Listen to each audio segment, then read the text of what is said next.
How to find who can comment on your post settings on TikTok. Now, hello guys, in today's video I'm gonna show you how to find it easy and quick.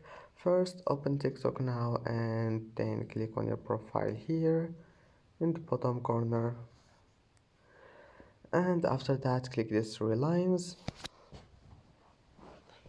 and now just click privacy and then click comments. And as you see here, you can manage who can comment on your posts. It's easy, just select anything you want and go back, it will be saved.